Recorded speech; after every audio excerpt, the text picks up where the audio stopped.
그가 찔림은 우리의 허물 때문이요 그가 상함은 우리의 죄악 때문이라. 그가 징계를 받음으로 우리는 평안을 누리고 그가 채찍에 맞음으로 우리는 나음을 받았도다. 우리는 다 양 같아서 그를 행하여 각기 제 길로 갔거늘 여호와께서는 우리 모두의 죄악을 그에게 담당시키셨도다. 예, 아멘. 이 구절입니다. 여러분이 이번 한 주간 이 구절을 많이 묵상을 해보셔야 돼요. 많이 묵상해 보셔야 되고, 특별히 5절에 보면은 그가 찔림은 무엇 때문이다? 우리의 허물 때문이다. 허물. 이 허물이라는 것은 죄의 어떤 결과들로 우리 안에 있는 것들이에요. 그걸 얘기하는 거예요. 죄의 결과로서. 그래서 그가 찔리신 것은 우리의 허물 때문이고, 예수님이 어떻게 찔리셨나 그런 거 여러분들 아세요? 자세히 아세요?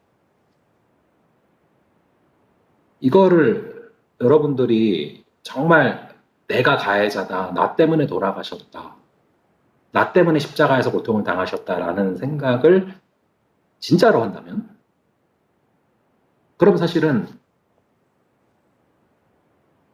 어떻게 고통을 당하셨는지를 사실은 생각을 해봐야 되는 게 정상입니다. 그죠? 저는 그걸 많이 강조해요. 예를 들어서 길을 걸어가다가 차가 돌진을 한 거야, 차도에서 인도로. 그래서 내가 죽을 뻔했는데 누가 나를 밀쳤어. 나도 정신을 못 차린 사이에. 그래서 내가 살았는데 날 밀친 사람이 대신 죽었어. 달려들면서. 그러면은 그 사람이 누군지, 그 사람이 어떻게 나를 살렸는지 이 과정들 자세히 안 보겠습니까? 자세히 보겠죠. 관심을 갖고 보겠죠. 그거예요. 근데 우리가 예수님이 나 때문에 십자가에 달려 돌아가셨다. 이거를 나 때문이라는 거를 안다고 하면서 사실 깊이 있게 돌아보지 않아요. 자세하게 궁금해하지 않아요. 제가 한 번은 아까 이제 수아자매 얘기했던 것처럼 저의 어떤 죄에 대한, 저도 정문으로 들어가는 순간이 있었어요. 저의 죄에 대한 인식을 하고 나 때문에 십자가에 달려 돌아가셨다. 이거가 확 와닿으면서 눈물도 흘리고 그런 가운데, 그럼 나를 위해서 어떤 고통을 당하셨나? 제가 그 시대 당시에 예수님이 돌아가실 당시가 말 그대로 예수님을 기준으로 해서 Before Christ Anno Domini 아니잖아요. 그래서 예수님이 돌아가신 당시가 AD 1세기잖아요.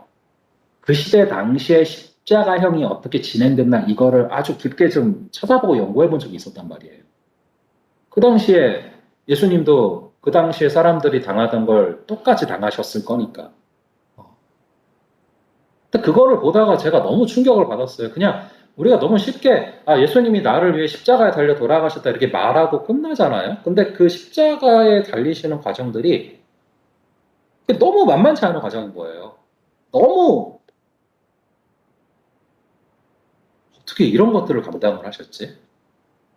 여러분 나중에 여러분들이 기회가 되면은 제가 그런 자료들 한번 다 보여드리고 또 보내드릴게요. 그러니까 이게 못이 그냥 우리가 생각하는 그런 못이 아니었어요. 그러니까 지금으로 치환하자면, 지금으로 적용하자면은 철로를 고정시킬 수 있는 그런 못이에요. 거의 18cm 이상 되는 못이에요. 그게 이제 팔을 관통하신 거예요. 관통하신 거고, 하나하나 추적을 하다 보니까 예수님이 그 십자가에서 당하신 고통이 어떤 것인가 추적을 하다 보니까 저는 제 죄가 더 강하게 느껴졌어요. 이렇게 고통을 당하셨어야 됐을 만큼 고통이 크셨구나. 여러분, 예수님이 십자가를 직접 짊어지고 가시잖아요. 너무 무거워서 막 쓰러지시잖아요. 근데 그 전에 예수님이 채찍 맞은 거 알아요, 여러분들? 사복음서 한번 깊이 묵상을 한번 해보세요. 여러분들이 제자반의 기간이 좀 끝나기 전에 여러분들이 물론 지금 큐티 잘 하고 계실 거라 생각을 해요. 근데 이제 큐티 하시면서 동시에 복음서를 또 한 장씩 좀 봐보세요. 그러면은 예수님에 대해서 자세히 알 수 있는데, 예수님이 십자가에 달리시기 전에 채찍을 맞으셨다. 채찍을 맞으셨는데 그 당시에 로마 군인들이 이 십자가형에 처해지는 그 사람들을 때리던 그 채찍들이 저희 고정관념이 참 많았던 거야. 저는 이제 채찍이라고 하면은 이렇게 왜 동물들 이리야 하면서 막 하는 그 긴 채찍으로 생각했었단 말이야. 근데 그게 아니라 굉장히 길이가 타이트해요. 짧아요. 사람 몸뚱아리보다 조금 길어요. 조금 길지 않아. 왜냐하면은 효율적으로 십자가에 달리기 전에 그 사람을 최대한 아프게 해야 되기 때문에. 그리고 채찍이 8가지 가닥인가가 이렇게 있는데 9가지인가 8가지인가 그래요. 근데 하나하나 동물뼈 납조각이 달려 있는 거예요. 그래서 이거를 로마 군인들이 세게 때리면은요. 힘이 100% 실리는 거예요. 길면은 좀 분산이 되겠죠, 채찍이. 짧으니까 힘이 거기 100% 실려서 박히는데 한번 맞으면 이거는요. 정말 아무리 뭐 근육 나온 로마 군인이라고 해도 쉽게 안 뽑힐 정도로 박히는 거예요. 그러니까 예수님이 십자가에 맞으시고 그 전에 채찍에 맞으셨잖아요. 그 채찍에 맞으시고 이거를 뽑아낼 때마다 살점이 뚝뚝 떨어져 나가는 거예요. 그 시대 당시 십자가형이 그랬어요. 그 전에 처하는 과정들이. 그러니까 여러분들 이게 우리의 잘못된 사고가 참 많은데 성화 같은 데 보면은 이렇게 예수님이 달려 있잖아요. 그거 잘못된 그림이에요. 올라가시기 전에 몸이 시뻘개져요. 살점이 다 떨어져 나가기 때문에. 그 상태로 요즘에 왜 여러분 뭐 백신 같은 것만 맞아도 뭐 하루 쉬잖아요. 힘드니까 막 사람들. 근데 요즘은 그 상태로 십자가를 지고 이제 골고다 언덕을 올라가시는데 왜 예수님이 중간에 쓰러지니까 로마 군인들도 왜 그 옆에 있는 뭐 한 사람 구레네 시몬을 부르잖아요. 그래서 구레네 시몬이 같이 십자가 지고 가다가 오히려 이제 나중에 예수님을 경험하게 되는데 어쨌든 그게 로마 군인들도 그렇게 하라고 할 수밖에 없는 게 그 살점이 떨어져 나간 상태에서 십자가가 여러분 가로랑 세로가 이렇게 있는데 몇 킬로 정도 되는 줄 아세요? 십자가가 무슨 그 뭐 목걸이나 뭐 그냥 가벼운 그런 게 아니에요. 뭐 3, 4킬로가 되는 게 아니에요. 100킬로에서 120킬로 정도 돼요. 그러니까 이거를 짊어지고 가시는데 당연히 쓰러지시죠. 당연히 쓰러지시죠. 그거를 쓰러지고 하면서 올라가시고. 그러니까 여러분 예수님이요 십자가를 짊어지고 갈 때 기어가신 거예요. 계속 기어가신 거야. 그 길을. 당당하게 위풍당당하게 딱 들고 가는 게 아니라 하다 쓰러지고 기어가요. 기어가. 기어서 그 길을 비참하게 가시고. 여러분 뭐 대통령이 뭐 백성을 위해서 기었다. 이거 뭐 뉴스에 나올 만한 일이잖아요. 그 정도가 아니에요. 비참하게 기어가셨어요. 그리고 십자가에 달리신 거예요. 그러니까 하나하나 이 십자가를요. 예전에 너무 당연하게 생각했다가 아까 이제 소아 자매 얘기했던 것처럼 이게 나 때문이었구나. 저는 확 와닿았던 게 세상에 너 하나만 있었어도 난 이걸 질 수밖에 없었어. 이걸 느끼게 하신 적이 있어요. 세상에 인류가 수만이 아니라 수억이 아니라 그냥 너 하나만 세상에 살고 있었어도 그래도 나는 십자가를 지지 않으면 널 구원할 수 없을 정도로 너는 죄인이라는 게 확 와닿았어요. 그러면서 십자가의 크기가 보이기 시작을 하는 거예요. 그 고통의 크기가. 그 고난의 크기가. 그러면서 이사야 53장을 묵상하는 거예요. 여러분 예수님 십자가에 달리셔서요. 이거 의학적으로 연구가 된 건데 계속 피를 흘리셨잖아요. 계속 피를 흘리셨는데 사람이 그 상황이 되죠. 그렇게 물과 피를 많이 쏟은 상태가 되죠. 그러면은 이게 극심한 두통이 찾아온대요. 의학적으로 연구가 된 결과예요. 그러면은 말을 한마디 하는 게 이게 보통 일이 아니에요. 너무 어려운 일이에요. 그냥 죽기도 힘들어. 죽어가는 과정이. 근데 그 과정에서 예수님이 무려 7마디를 하셨어요. 제일 첫 번째 하신 말씀이 뭔지 아세요, 여러분? 여러분 때문에 돌아가신 거예요. 여러분 때문에 돌아가셨는데 그 고통 당하면서 거기서 첫 번째로 하신 말씀이 뭔지 아세요? 저들의 죄를 사하여 주옵소서. 저들이 알지 못하고자 하소서. 그게 예수님이에요. 하나하나 십자가에서 하신 말씀을 묵상을 해보는데요. 예수님이 그 상황에서도 극심한 상황 가운데서도 우리를 얼마나 생각하셨는지 그걸 이루 말할 수가 없어요. 그 십자가에서 여러분 그거 아시죠? 창이 찔렀는데 물과 피가 쏟아져 나왔다라고 되어 있어요. 그거를 많은 부분 어떻게 보냐면은 물과 피가 동시에 쏟아져 나오는 경우는 심장이 관통됐을 확률이 굉장히 높다고 봐요. 그래서 이게 동시에 물과 피가 쏟아져 나오는 거다. 옆구리에 찔린 창이 거의 심장까지 건드린 거예요. 여러분 그런 극심한 고통을 당하셨어요. 근데 그게 나 때문이라는 걸 여러분들이 아셔야 돼요. 그리고 정말 나 때문이라면은 그분이 날 위해서 그 과정을 거치셨는데 어떤 과정을 거치셨나 한 번쯤은 궁금해하는 게 정상이에요. 내가 했어야 될 거 대신하신 것이거든요. 그래서 여러분들이 지금 이 사도행전 보다가 지금 우리가 이사야서를 듣는데 그가 찔린 것은 그가 창으로 찔리신 것은 우리의 허물, 나의 허물 때문이다. 나의 죄로 인해서 나타나는 나의 삶의 많은 허물들 그거를 치유하려고 그분이 찔리신 것. 그가 상하셨어요. 크러쉬 된 거예요. 완전히 상하셨어요. 가루같이 되셨어요. 살점이 찢기셨어요. 이게 바로 우리 죄 때문이에요. 우리 죄 때문에. 그가 징계를 받았기 때문에 우리가 하나님과 평화, 하나님과 막힌 담이 허물어지고 하나님과 평화를 누리게 되는 것이고 그가 채찍에 맞음으로 써놓잖아요. 아까 얘기한 그 채찍이에요. 우리가 생각하는 그 말 채찍이 아니야. 그 채찍에 맞음으로 말미암아 우리가 나음을 받았던. 우리는 다 양 같아서 그릇 행해서 각기 제 길로 갔는데 여호와께서는 우리 모두의 죄악을 그에게 담당시키셨다. 그래서 여러분들이 내가 예수를 십자가에 못 박았다는 자각이 있어야 돼요. 그게 있어야 돼요. 그 부분들. 그리고 37절로 가볼게요. 사도행전 2장 37절로 가서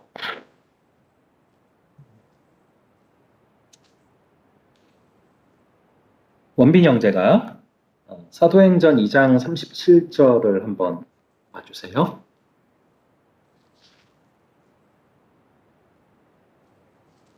그들이 말을 듣고 마음에 찔려 베드로와 다른 사도들에게 물어 이르되 형제들아 우리가 어찌할꼬 하거늘 십자가를 믿는다는 것은 이게 따라야 되는 거예요. 지금 인수분해를 하고 있는 거예요.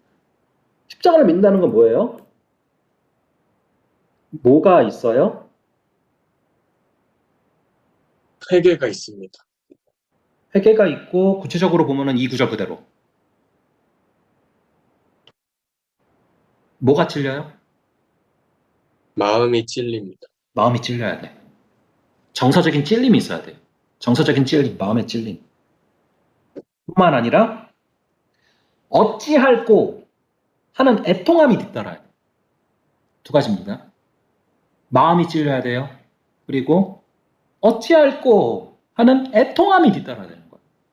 어찌할.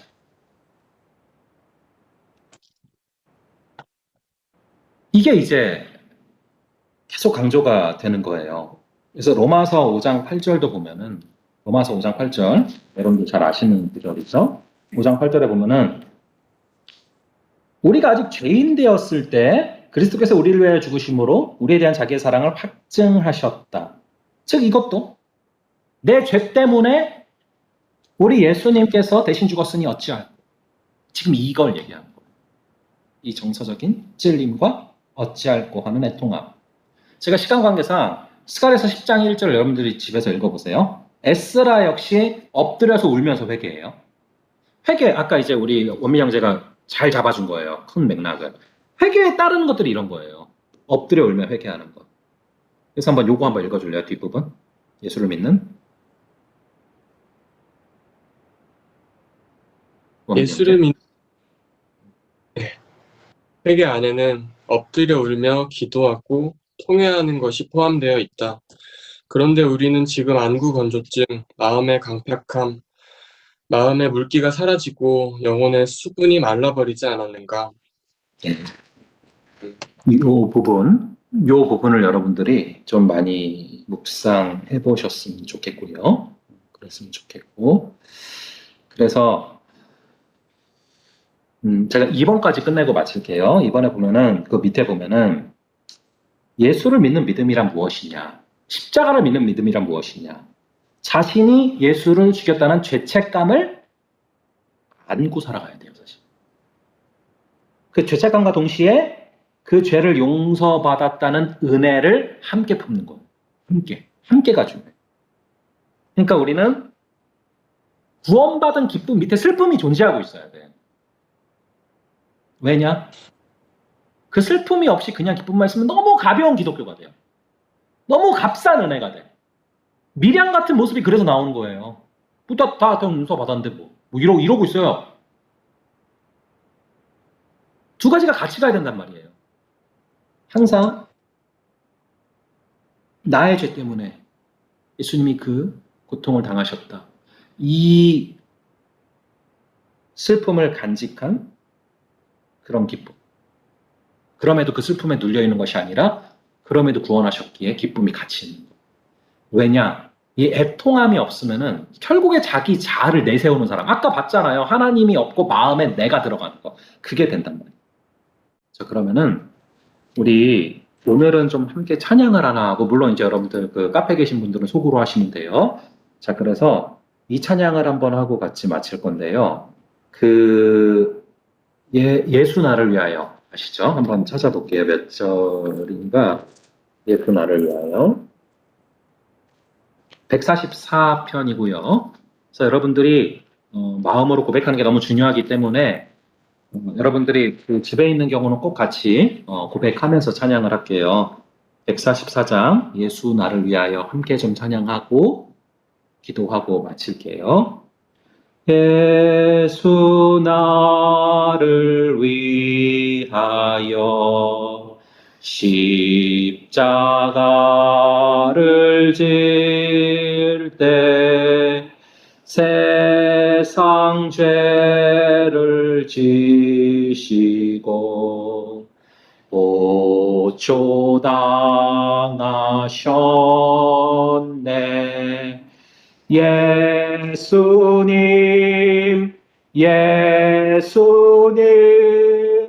나의 죄 위하여 보배 피를 흘리니 죄인 받으소서. 2, 3, 4절 할 때 여러분들의 마음에 이 가사를 좀 새기면서 찬양을 하세요. 십자가를 지심은 무슨 죄가 있나 저 무지한 사람들 메시아 죽였네. 예수님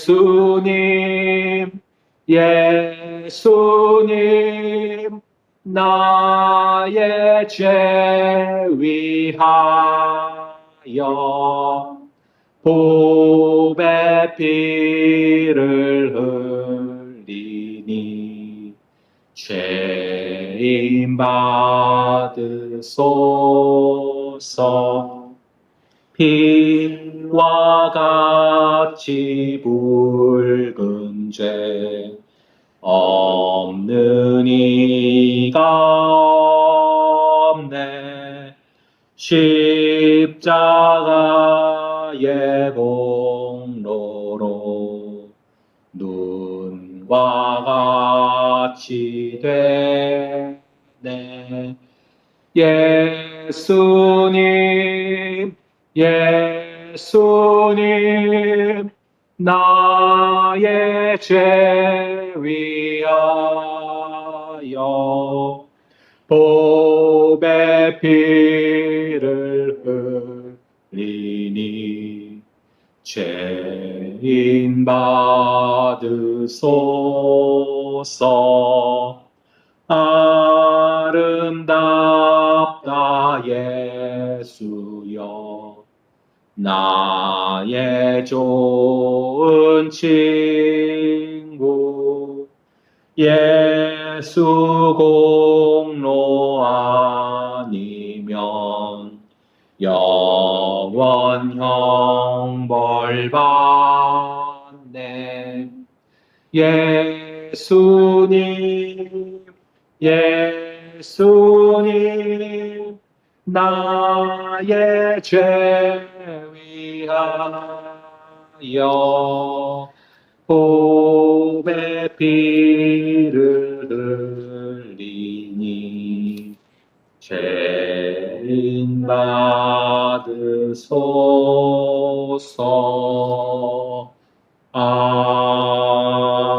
아멘.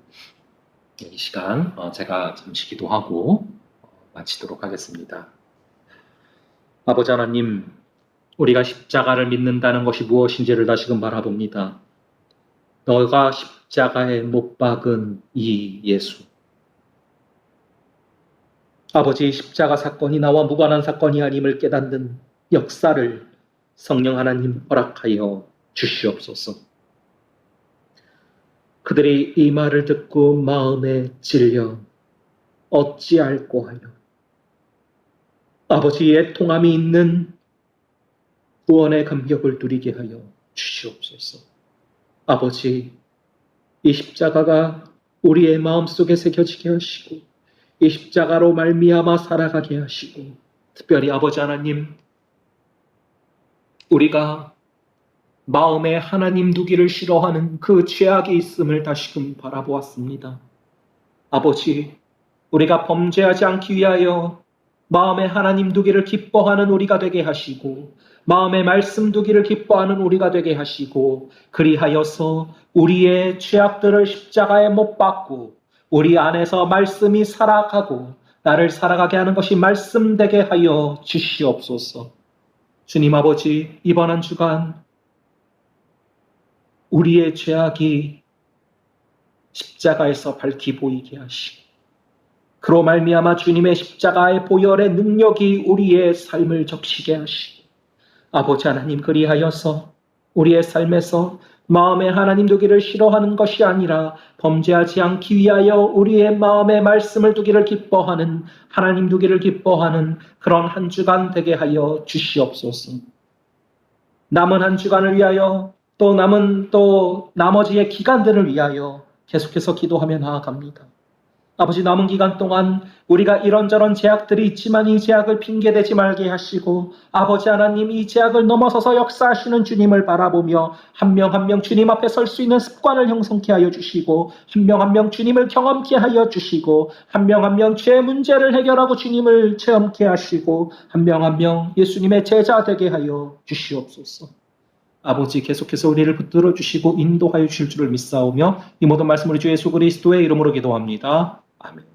예, 여러분 수고 많았고요. 다시 한번 말씀드립니다. 그 한 사람. 예, 그래서 이제 3명 조장을 중에서 2명이 세워졌고요. 한 명을 자원하는 사람 1명 카톡으로 연락 주시면은 3분을 통해서 이제 새 그룹을 만들어서 저희가 다음 주부터는 요 모임 끝나고 짧게 20-30분이라도 같이 좀 모여서 얘기하는 그런 시간들 좀 갖도록 할게요. 자, 그럼 다음 주에 볼게요.